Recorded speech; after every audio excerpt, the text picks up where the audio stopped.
Lindsay. Hi, how are you? Doing good. How are you today? I'm good, thank you. It's good to see your face. Good to see you. Good to see you. So, how's the day so far, Lindsay? Good, busy week. It's only Monday, but Yeah, yeah, it's been great. holiday. Yourself?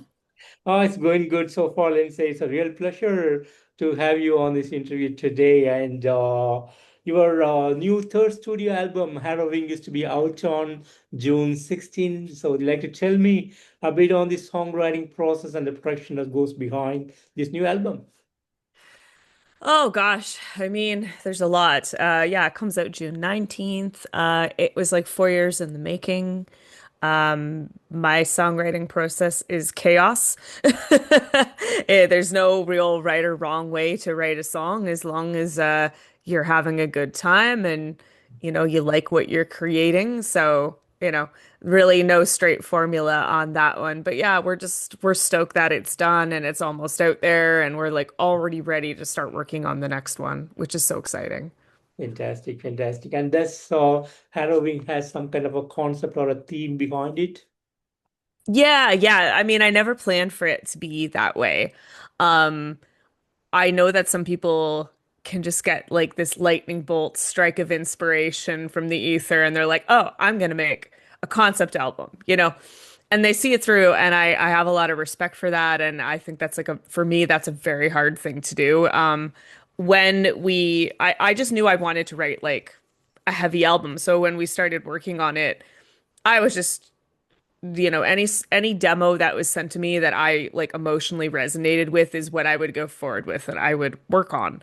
And we just started getting through the process and then about at the 2 year mark, which like I think it should have just been done and out 2 years ago, but we needed an extra 2 years. That's when the overthinking really set in. And if we did release it 2 years ago, I don't necessarily know if I would have, thought of the concepts, like saw it all string together. Mhm. So, yeah, it just came about because I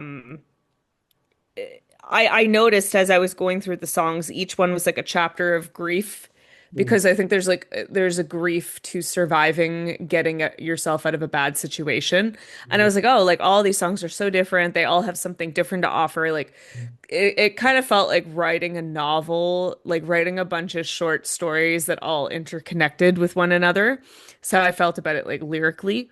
So yeah, it just, those 2 extra years to really overthink about it, it became a concept because we didn't really know how else to explain it or like put it together for the world to digest. So yeah, that's concept albums are a strange thing. I I know. never planned for it, but it just happened naturally. So Cool, cool, cool. And an amazing cover artwork that goes behind Harrowing. So, would you like to tell me a bit on the making of this artwork? well, it's actually public domain. It's from an artist by the name of Alphonse Morejas. He's from Czechia, and he's long gone dead over 100 years ago. Like he's not been around for a while, but like before I wanted to be a musician, I definitely wanted to be a visual artist, and that does carry over into the music quite a bit.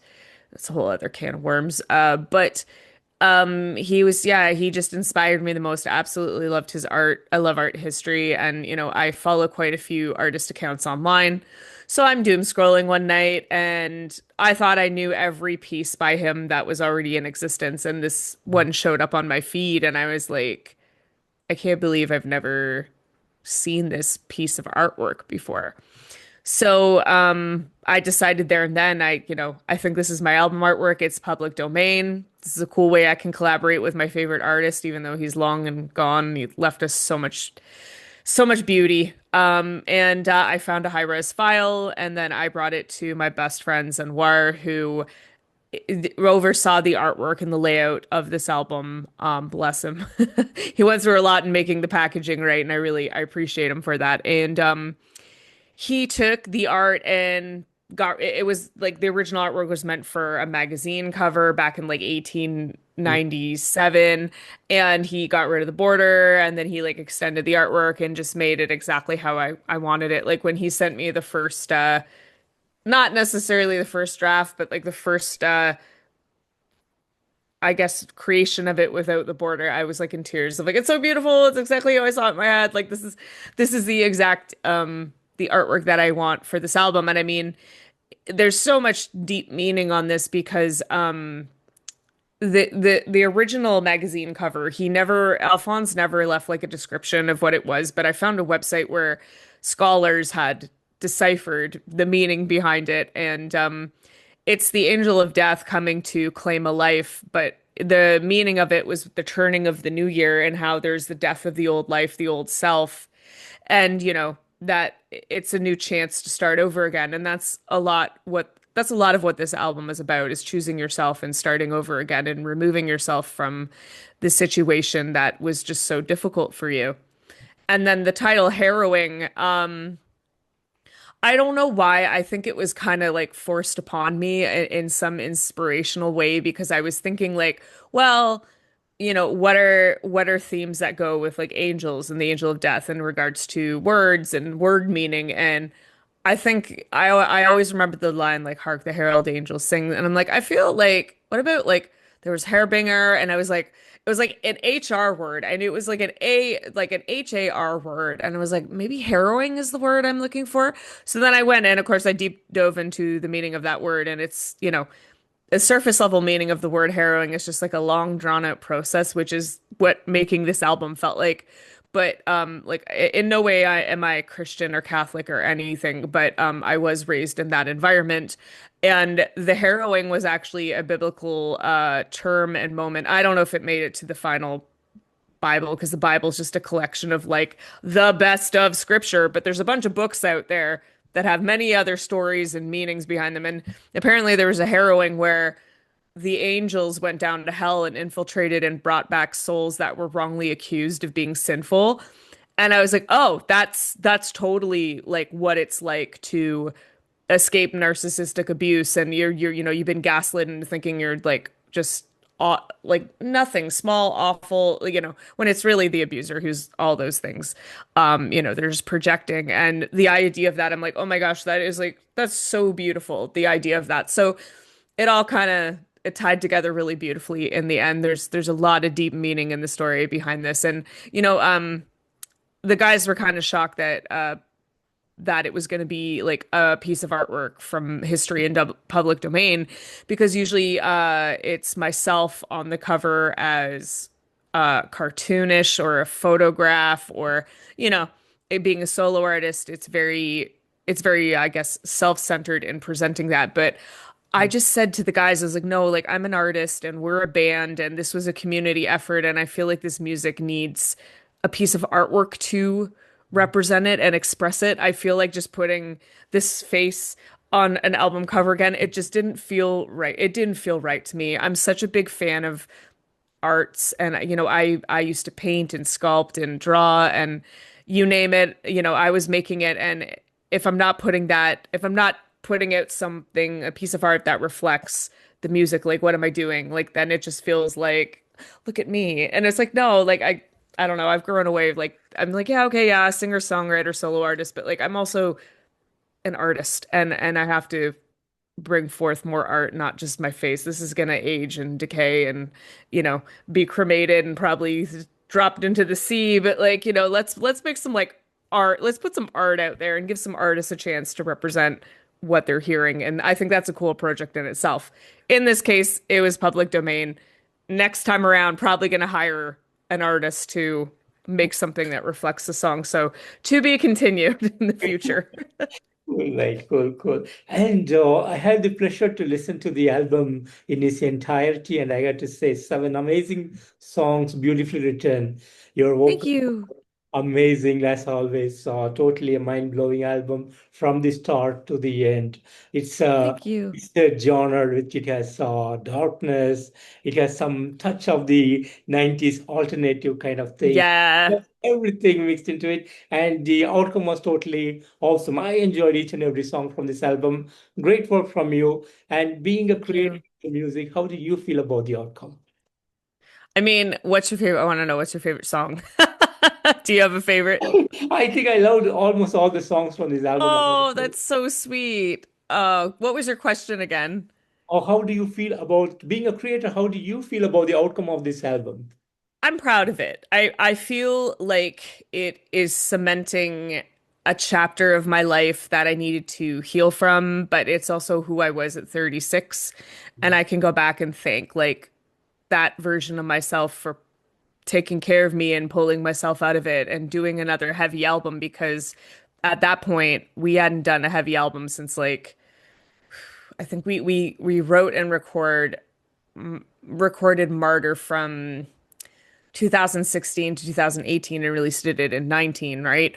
So it's been a long time and I'm just happy that like we wrote the music that made us excited, that made us feel something that we really love, that we could really tell a story to, and I'm so happy it's finally going to be heard and then I Yeah. can make another one. I can't start another one, until the other one's finalized. It's a whew, it's been a while. So yeah, no, I'm just happy it's done another, and I am proud of it, and I'm proud of the team. The team was awesome on this one. Amazing, amazing. And speaking on the music videos in the last 6 months timeline, you came up with I Wait for You to Fall and Crucified. And 2 weeks back, you came with your not a video, a single wig, an amazing Yeah, song, to be honest with you. And thank would you. you tell me a bit on the making of these two official music videos? Oh my goodness. I mean, again, I guess that goes back to me wanting to be an artist. Um, I had this vision for both of these music videos and even the standalone single before this called Lighthouse, where the whole music video was underwater. That was so hard.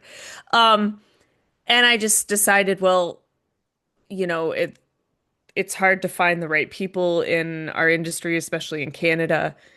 It's expensive to make music videos, and I'm like, I'm gonna make these with like what resources I got. But because of that, the roles of producer and director and set design and wardrobe and hiring and like everything, like I shout out to my friend Jess Rose. I mean, man, if she wasn't helping me, um, it would have been, I would have come out of those absolutely exhausted. Like she was there on set, making sure everyone was okay, took care of catering. It took a village to make these music videos. But I really enjoyed doing them. I really had a vision, especially like with Crucified. It was very like, this is what I want it to look like. I had the venue in mind for months ahead. Like, I'm one of those people who late at night, I'll just be looking at venues in the area and wardrobe design, and I'll just be on Pinterest for hours looking at like costumes and makeup. And, I'm that person. So it was just already like falling into place. I'm like, I know exactly where I want to film this. I know what I want our outfits to look like. I know. I've got it. But then it's just like, okay, like putting it together and getting it to the finish line. And, our cinematographer Kevin was fantastic. Even, Dan Cleary from Striker, he did all the post editing. So grateful to him. Like I just got, such an incredible team on board who were so fantastic. And I do like doing it, but it's a full-time job, and I'm glad I had a little bit of space to breathe because if I was it was kind of out of necessity of being bored because the album wasn't done yet. I'm like, well, I gotta be busy and fill my time with something. So I was like, well, I'm gonna produce and direct my own music videos. So yeah, I mean, we had a great time doing Crucified, and then I Wait for You to Fall was more of just like a personal fun project for us. We just tapped into old nostalgia. We did a pop-up video. We really brought back a lot of Canadian content, nostalgia from back in the day, because that's when we were in high school. That's what we grew up with. That's what we love. And we had a lot of fun doing it and scripting it, and we got Pete Klassen, who's also in Striker, to do all the moving graphics. And I'm really proud of that one. I never ever thought in a million years my little gothic heart would just like take a step back for a second and do a pop-up video. I think my outfit was pretty throwback of goth elements from the time. Um, but yeah, we had so much fun. We felt cool again in our late 30s revisiting high school and being like, how is this like in trend right now? We don't get it. But the song itself is a very, it's almost like a silly song. Like I Wait for You to Fall is just about being petty and just waiting for that other person to completely deconstruct and fall apart and like lose their position of power because you know it's coming. Like it's inevitable. People are gonna eventually find out you suck and they're not gonna want to work with you and there's gonna be more people you've hurt than there is of you. So, we just wanted to have fun with it. But I'm happy we had a moment to visit that. But my little gothic heart is bleeding for something really dramatic and dark. So I don't know if anything like that will ever come up again in the future.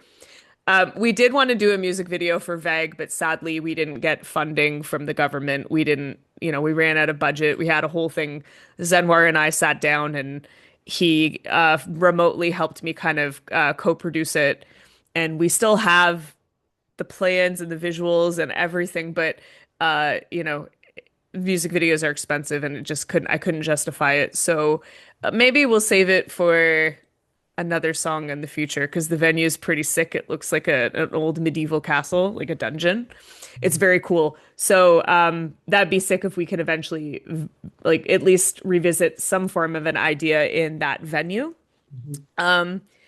But yeah, I love it, but it's a lot of work. It's making music videos. Like I don't I'm up here in Canada. I have so many friends down in the States who are literal music video producers who do just they have the best team in place. They do an incredible job, but like I can't afford to bring them up here. I can't afford right now to go down there. Like yeah, it's if the fans knew how much music videos were, they'd be like, "Oh, no wonder you don't own a house yet.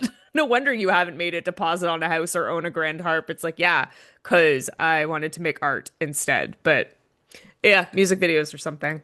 Yeah, absolutely, absolutely. And any big plans for the day of the release? We do. It's the night before we're doing like a private listening party for like friends and family and industry friends and all our friends and bands. We invited out quite a few people. So yeah, we're just gonna have a listening party and eat a bunch of cupcakes and take a bunch of photos and just hang out, reconnect. So I'm really looking forward to that. I think it's gonna be a lot of fun. Sounds awesome. And any big plans for an international touring this time around? Not this year. The way the world is gone, it's just not been in the cards. We did work on like as an independent team, we worked on trying to book some things for later this year, but they all fell through due to the state of everything. We are playing a hometown show on July 11th in Oshawa. We're gonna play the whole album in full, and it's gonna be like a second party with the fans. Anyone who can make it out. And we do have some show dates like in Eastern Canada later this year. Like we haven't finalized those details, but I mean, I would love to go back to Europe and Australia, and I know we could, but just due to everything, it's not the right year for us. I'm really inspired right now. I want to start on the next album. I have not necessarily a concept, but a dream that I'm very emotionally driven to, like not a dream, sorry, a theme. It's always a dream to do music, but sorry, a theme that I'm emotionally driven to do right now and write about and like I'm getting all the downloads of melodies and lyric ideas right now and I'm like, "Oh, I'm inspired." Like I can't just like not pursue that. So I think it's like a little bit of a blessing, but in 2027 the plan is to tour Yeah. and put out another album because that's what I'm being drawn to do right now. So it's a bummer. Like we really wanted to tour. Like the offer we had was super cool, but again, just due to, we don't need to go talk about it, but the state of the world and the expenses and the economy, Yeah. ourselves and including the band that invited us out, were just like, it's not worth the risk to be bankrupt right now. Like it's such a dishonor to yourself and your art to put yourself in such a financial strain to just be like, well, I toured, Europe for a few weeks or whatever. And that doesn't make sense. So, we all talked about it and we took that care in consideration. And I'm happy we made that choice. Mm. And I miss Europe especially terribly. Um, and yeah, there's so many places I want to go and bring this project to, but yeah, it's not the year, but next year's looking brighter. So Hopefully, all our fingers and toes crossed that we can afford flights and all that jazz next year. hopefully it will work for you. And any cool merchandise plans for the fans this year? Like merch items? Yeah, Well, we just did the pre-order. It closed up and there was like some keychains and patches and stickers and all that fun stuff. yeah, Um, I don't know. There might be some more stuff moving forward. We work with an artist, Casper. I'm gonna say his last name wrong. It looks like Gilka, but I know it's like Gilshka or something. I'm so sorry if he's Polish. Um, and I know that, there's gonna be more art that we're gonna make with him. And I mean, I'm always down to do cool merch items. I have a whole list of like neat shit I want to try, but yeah, the cost of production right now is pretty intense. It doesn't make sense to make it yet for like 20, well, maybe the 20 people who purchase it. I don't know. That's a discussion for me and my people on Patreon. But yeah, I mean, the coolest thing about this whole release is the first pressing of the vinyl and the CDs has like little gold foil details in the text and on the artwork and the stars, and it's beautiful. So we wanted to do something like that just to commemorate this release and give this first, I guess, like this group, this collective of people who are around right now, a chance to like be a part of that little moment in time. And I can't wait to see them. They're going to be here soon. The disc for the vinyl is gorgeous. It's like a yellow that bursts into a purple. It matches the artwork. It's just so beautiful. So I'm really like excited for that. I'm like, I know I don't sound excited. I could use some more sleep. I've definitely been excited about it because, me and again Jess, who's been assisting me through this, we oversaw the product design, so we were there every step of the way, and we were stoked about it until there was like layers of complication to press it. But we got through it. We got through it, so it was worth it. Anything you see, I put everything. That was my idea. Nobody's deciding this merch for me, FYI.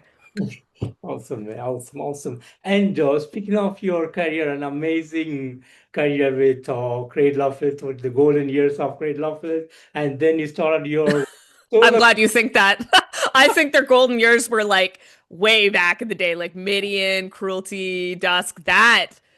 That's some gold. Let's just say the silver years. Can we go with the silver? Okay, silver years. Okay, let's do that. All right. No Then offense your to that solo lineup. career. You got your solo career started with Martyr and now with Harrowing. Great, great, great, amazing music that you have been giving us over these years. Thank And you. thanks to you. And how do you feel about this great journey over the years? It's been insane. You know, I was talking with the bestie one night, which is Zen, and we talk about a lot of things. A lot of things. And it came up about, and he identified it. He said, "You've never had like a typical career. Your career path has been so different than anyone I've ever met or known." And I'm like, yeah, because I'm stubborn. I guess I'm stubborn about the right things. I'm always in service of making art. I'm always in service of the song, the artwork, the entertainment, the show, the production. I'm always in service of that. So, yeah, I mean, I started in an all-girl punk band who played Warped Tour. I decided that music, it was like pop punk. It was very gritty pop punk. I decided this is too limiting. I want to go be a classical musician. I started like a goth rock band back in the day, and I started pouring all my ideas into that because I wasn't limited to just writing pop punk. I needed something new. Um, I then fiercely pursued classical music and training and opera singing and theory for years because I really loved that music. And then I was shown like symphonic metal and I was like, well, that's really sick because I liked new metal in high school. So that's awesome. Like, metal is metal. You can just surf between subgenres all you want. Um, and then Cradle of Filth called me, and it's just been a wild ride ever since. And it's just like I feel like this weirdo of like I'm a classically trained musician who's a solo artist who does metal, who loves electronic music. What the hell is that? What is that? But it's been cool. I like it. There's a story there because it's just like, oh yeah, like I got signed and we blew up. Okay. Well, first of all, what's it like to have privilege? And second of all, like I can't relate. Just can't like that just feels like this story that that's like the blanket term so many people could say. It's like, oh, we got the right manager or we just had a booking agent that believed in us. I really haven't had any of that. I joined a major band in a supporting role, and from there I've had the opportunity to work with so many amazing bands like Motionless and White, Cancer Bats, Metalcore. And I'm appreciative to all of them that they trust me and they brought me on to be a part of their art. Because yeah, it's always been in service of making art. It's brought me to some wild places and moments and opportunities. And I've had a lot of fun and I don't think I'm done. I don't think it's over yet. Ageism is bullshit, misogyny is bullshit, especially in this industry. And when they say, them haters, them losers are like, you've expired after 25 and you're too old to be doing this. Shut the fuck up. I am whatever I say I am. I just turned 40 and I feel like I have so much more to give and say because I really don't give a shit what anyone else thinks of me. And that's scary for those who want to manipulate and control you. They're completely out of my orbit now. And it really brings the right people around you. And again, I'm just excited to dive into making art now that is aligned with my authenticity and there's no narrative, there's no subconscious narrative, there's no caring what anyone else thinks. I'm making it for me with the people that I want to make music with and we'll see where it goes. I'm excited to see what that looks like. I'm not rushing it, but it's going to be cool when the next album wraps up be like, okay, like who are we now? What are we doing? So yeah, I can't wait. I can't wait for the next few decades. I feel like I'm going to be making music to the day I die, even if I don't tour in my 70s. So it's I feel like I'm not even halfway there, to be honest with you. This is just the beginning. First 25 years was practice. Now I get to really exercise, my skills. You're amazing, Lindsay. And Lindsay, finally, any message that you have for the fans around the world? Oh, I just love you guys and I appreciate you guys so much. And thank you. I have people who've been there since 25 years ago, since my first band. And I'm just so grateful that they're still around and they care and they listen and they watch the videos and they buy the merch. Like, thank you, thank you, thank you. Having you on this journey with me is awesome. And I don't forget about it ever. Beautiful. And Lindsay, I want to thank you so much for giving me today this wonderful opportunity to have you on this interview. A real pleasure to meet you, and thank you so much for having an amazing new album from you. Totally loving it. Your vocals are mind blowing. The musicianship is Thank top you. notch. I enjoy this album so much. So thanks to you and to the band for all the awesomeness that we have put inside of this new album. And looking Thank forward to you. see you guys on the road real Well, soon. eventually, we're working towards it. I promise. It's not something we haven't thought about daily. Like it's always on our mind. And thank you to you. Thank you for making the time. It's been lovely chatting with you. I really appreciate it. Take care and have a great rest of the day. Bye bye. You too. Have a good one. Bye.